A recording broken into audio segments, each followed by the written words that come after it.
जिला परिषद सदस्य मनीष गोदारा ने मंगलवार को टाउन के महात्मा गांधी स्मृति जिला अस्पताल का निरीक्षण किया। निरीक्षण के दौरान गोदारा अस्पताल की सफाई व्यवस्था से असंतुष्ट दिखे। उन्होंने कोरोना के संभावित खतरे के बावजूद बढ़ती जा रही लापरवाही को लेकर चिंता जताई। निरीक्षण के दौरान दवा वितरण केंद्रों के बाहर भारी भीड़ देखकर कतार में खड़े मरीजों और उनके परिजनों से बात की तो जानकारी मिली कि करीब 1 घंटे बाद बारी आती है। उन्होंने दवा वितरण केंद्रों की संख्या में बढ़ोतरी करने की बात गोदारा से कही। देखिए रिपोर्टर प्रदीप पाल की खास रिपोर्ट। निरीक्षण के बाद गोदारा ने प्रमुख चिकित्सा अधिकारी डॉक्टर मुकेश पोटलिया से मुलाकात कर जिला अस्पताल में व्याप्त इन अव्यवस्थाओं से अवगत करवाया, इन्हें दूर करवाने की बात कही। निरीक्षण के बाद गोदारा ने कहा कि जिला चिकित्सालय में सफाई व्यवस्था बदहाल है। अस्पताल भवन की छतें जर्जर हो चुकी हैं। कुछ जगह से सीमेंट उखड़ा हुआ है, लेकिन कोई देखरेख नहीं हो रही। दवा वितरण केंद्रों की संख्या कम होने के कारण मरीजों और उनके परिजनों को परेशानी का सामना करना पड़ रहा है। दवा वितरण केंद्रों पर भीड़ रहती है, करीब 1 घंटे में बारी आती है। कोरोना के संभावित खतरे को देखते हुए सोशल डिस्टेंसिंग की पालना भी नहीं हो पाती। दवा वितरण केंद्रों की संख्या बढ़ने से भीड़ कम होगी और कोरोना जैसी महामारी फैलने का खतरा भी कम होगा। उन्होंने कहा कि अस्पताल में आने वाले लोग मास्क लगाने को भी गंभीर नजर नहीं आ रहे। लव का गिरोह भी सक्रिय है, जो दवा वितरण केंद्रों के बाहर लगने वाली लाइन में दवा लेने के लिए खड़े लोगों और अन्य अस्पताल में इलाज करवाने के लिए बरगलाने का काम किया जा रहा है। युवा साथियों के साथ में राजकीय महात्मा गांधी हॉस्पिटल में जो मेरे मरीज परिवार के लोग हैं उनसे मुलाकात की और उनके आग्रह पे उनकी बात सुनने के लिए आज हम सरकारी हॉस्पिटल में पहुंचे हैं। पहली बात तो सरकारी हॉस्पिटल की सारी सफाई व्यवस्था को लेकर बहुत बुरी हालत है और छत की इस गैली में आप छत देख सकते हैं, इसकी हालत छत की हालत जर्जर हुई पड़ी है। सारी हॉस्पिटल की सरकारी बिल्डिंग होने की वजह से इसकी यहाँ पे कुछ देख रेख करने के लिए नहीं है।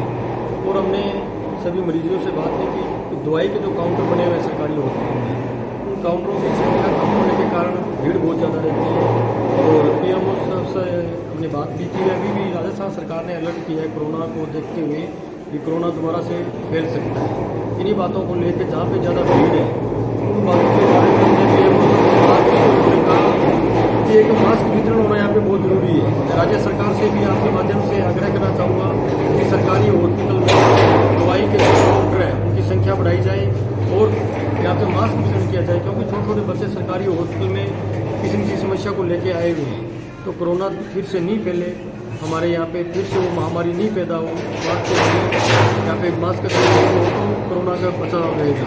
और दूसरे यहाँ पे जो बाहर के लब का गिरोह जो यहाँ पे घूम रहे हैं, काफ़ी लोगों से मुलाकात की तो उन्होंने बताया कि जहाँ भी हम दवाई काउंटर पे खड़े होते हैं या डॉक्टर से मिलने के लिए खड़े होते हैं, वहाँ पे वो लोग आके उन लोगों को बरगलाने का काम करते हैं और वो कहते हैं कि आप चले प्राइवेट हॉस्पिटल में, आपकी फीस लगेगी। उन लोगों का विशेषकर यहाँ पे ध्यान रखने की बात है। गोदारा के अनुसार पूर्व में कोरोना काल में ऑक्सीजन की कमी की वजह से हमने कई अपनों को खो दिया। वर्तमान में जिला अस्पताल में 4 ऑक्सीजन प्लांट लगवाए गए हैं। इनमें से 3 चल रहे हैं जबकि 1 बंद है। बंद पड़े प्लांट को भी देखरेख करने की आवश्यकता है, क्योंकि कोरोना महामारी का खतरा फिर से मंडरा रहा है। अगर चारों ऑक्सीजन प्लांट चालू हालत में होंगे तो ऑक्सीजन की कमी की समस्या से जूझना नहीं पड़ेगा। उन्होंने बताया कि जिला अस्पताल के एमसीएच यूनिट की बिल्डिंग भी जर्जर हालत में है, जबकि यह बिल्डिंग कुछ समय पहले ही बनी थी। देखभाल के अभाव में यह बिल्डिंग जर्जर हो रही है। तो मैं दूसरी बात रही ऑक्सीजन, जब कोरोना काल के अंदर यहाँ पे महामारी हुई थी, ऑक्सीजन की वजह से हमने बहुत से अपनों को खो दिया था। हनुमानगढ़ में नगर कार ऑक्सीजन प्लांट लगे, जिसमें से 3 चल रहे हैं, 1 ऑक्सीजन प्लांट बंद है। उसकी भी देख रेख करने की जरूरत है, क्योंकि भगवान ना करे अगर कल को ऐसी कोई समस्या पैदा हो तो ऑक्सीजन के लिए छोटी छोटी बातों के लिए हमें अपनों को नहीं खोना पड़े। तो पत्रकार महोदय, साफ सफाई की व्यवस्था और यहाँ पे जो भीड़ बहुत ज़्यादा रहती है उस बात के लिए ऑक्सीजन प्लांट दोबारा से शुरू होना चाहिए। एमसीएच यूनिट की जो बिल्डिंग है वो सारी जर्जर हालत में हुई पड़ी है। अभी नई बिल्डिंग बनी थी, सरकारी बिल्डिंग, सरकारी हॉस्पिटल होने की वजह से यहाँ पे लोगों को अपना खुद का हमें घर समझ के इसकी देख रेख करनी पड़ेगी सरकारी कर्मचारियों को, और जो यहाँ पे मरीज आते हैं उन्हें भी पूरी साफ सफाई का ध्यान रखना पड़ेगा। पीएमओ डॉक्टर मुकेश पोटलिया ने बताया कि एमसीएच यूनिट भवन के मरम्मत कार्य के लिए नगर परिषद में पैसा जमा करवाया हुआ है। नगर परिषद की तरफ से टेंडर प्रक्रिया पूर्ण होते ही मरम्मत कार्य करवा दिया जाएगा। जिला अस्पताल में सफाई व्यवस्था माकूल है। एजेंसी के माध्यम से सफाई कर्मी लगे हुए हैं। पीएमओ ने बताया कि अभी जिला चिकित्सालय में 5 दवा वितरण केंद्र हैं। निरोगी राजस्थान योजना शुरू होने के बाद ओपीडी में करीब 20% बढ़ोतरी हुई है। दवा वितरण केंद्र बढ़ाने के लिए प्रस्ताव निदेशालय को भेजे गए हैं।